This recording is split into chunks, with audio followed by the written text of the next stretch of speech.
Hello and welcome to the 11th episode of Season of Cyrodiil, where every month we take a look at 3-town monster Oblivion to help populate the decidedly underpopulated nature and the landscapes of Cyrodiil. And today we're actually back from a slight hiatus. I think our last episode was about 2 months ago. And we had to postpone a lot of Oblivion video content due to the Morrowind marathon and all that. But now that that's over, we're going to, get the channel back onto a sort of regular schedule of both Morrowind and Oblivion content. And today we'll be taking a look at 3 small town and village mods from around the Imperial Province. And these are actually, mostly farming towns of one kind or another. And as always, down the links for each of them can be found down below. So let's go ahead and get started with our popular town mod of the month, Molapi By Arthmoor. And, this is a really fairly small and poor village located along the Lindum, really just outside of Leyland to the north a bit, on a small island in the middle of the river here. And you can clearly see the walls of the city there to the south in the background. And the village is only about, 4 houses big, with no real, shops or taverns, though there are a couple of fishing docks, and this is primarily, a farming village. All the residents either fish along the Lindum or raise crops or sheep on the island, and with the lone exception of the guard, who, protects the village from bandits and other just hostile creatures, the island is inhabited entirely by the beast races, such as Argonians and Khajiits. And really, despite the rather smallish nature of this settlement, it's a fairly scenic location, and given Oblivion's notable lack of farming villages, a rather realistic and immersive addition as well. Real quick, we're just going to take a look at this town on the map here, and you can see it has a map marker, right outside of Leyland, with a very short walk to the city gates. But anyway, as you might expect with a, Arthmoor mod like this, it naturally comes with a lot of unique dialogue for the residents here, who all pretty much have something to say about their village, the people living in it, and also the history of the village and the region, like, the fact that Cyrodiil sort of just annexes territory from elsewhere. And of course, like many of Arthmoor's, other town and village mods, this one does actually have a quest related to it, which will become available over time, but, we won't be spoiling it here. And instead, we're just going to jump ahead and take a look at a few interiors here, and these are all, fairly basic lower class shacks, with a fair bit of interior detailing, because there's no real shops or taverns. These are all pretty much, NPC homes, and they're also a bit on the darker side as far as interior lighting is concerned. And overall, Molapi is a rather scenic and immersive little farming village along the Lindum. It comes with a lot of unique dialogue and a quest, which also makes it automatically a must-have mod for, the start adventurers out there just looking for some more content to do. But otherwise, it has about 4 buildings, maybe 7 or 8 NPCs, which seem to have, their own NPC schedules and all that. A map marker, of course, and this is just another great little Arthmoor town mod that's worth playing if you want something, more to do, or just want to populate the landscape a bit with, some more civilization. And next up, we have our new town mod of the month, which this time around is Lindum, a simple alternate start by Antiscamp and High Lord 90. And as the name of this mod would imply, this actually provides an alternate start to the game, where you're just a simple farmer in a small village destined to become a great hero of Cyrodiil. But of course, you don't have to use this mod as an alternate start. If you'd rather not start a new game, you can just use it as another, farming town added to the Cyrodiil landscape here. And it's really a very scenic and rather nicely detailed town, with fields and farmhouses, a central marketplace with market stalls, a statue overlooking the town square, a city hall and various shops. That's really a sort of, just idyllic little town found along the outskirts of the Great Forest, near the city coral, and it provides a lovely setting to start the game, or just to explore as you so desire.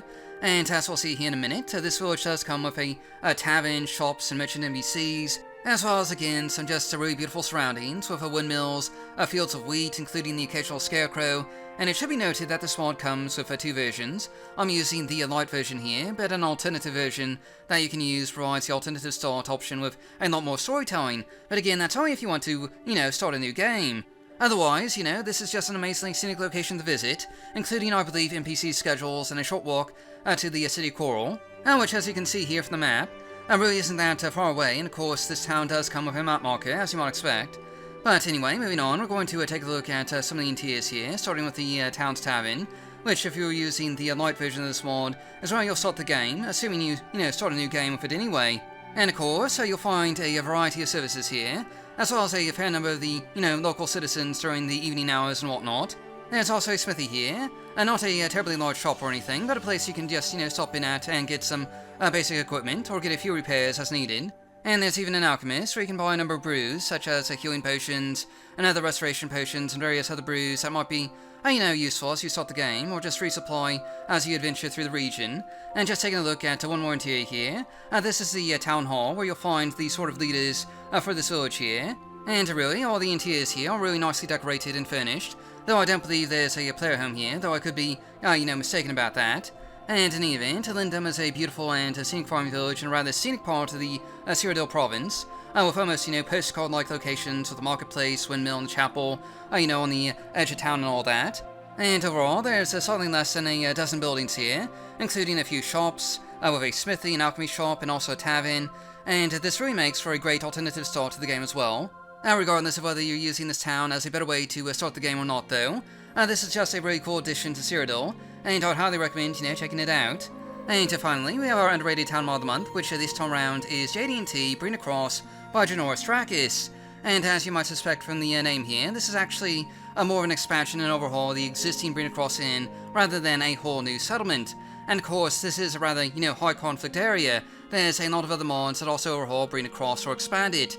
And, it's really a matter of personal preference whether you'd prefer this one or not, and you'll just have to decide that for yourselves. But I will say that this is a rather, beautiful expansion, adding a number of farmsteads along the road and next to the tavern here, with expanded stables, some extra fencing and stone walls, and just a lot more exterior cluttering and detailing.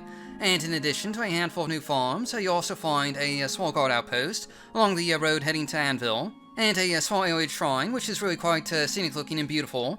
And in total, I'd say this one adds about 5 or so new buildings to bring across, not counting the original tavern, of course. So this is still a pretty, small settlement. And of course, pretty much all these new buildings are farmsteads, so there's, no new shops here or anything. But this is just a really nice, immersive, and realistic element, since again, Cyrodiil was kind of lacking any real, farming villages in vanilla Oblivion, or at the very least, it didn't really have enough to, sustain the population, so this is certainly a welcome addition. And anyway, just real quick, we're just going to take a look at the map here, but of course, this just uses the original Brina map marker, so there's nothing else really new here. And so moving on, we're next going to be taking a look at a few of the new interiors here, as we always do.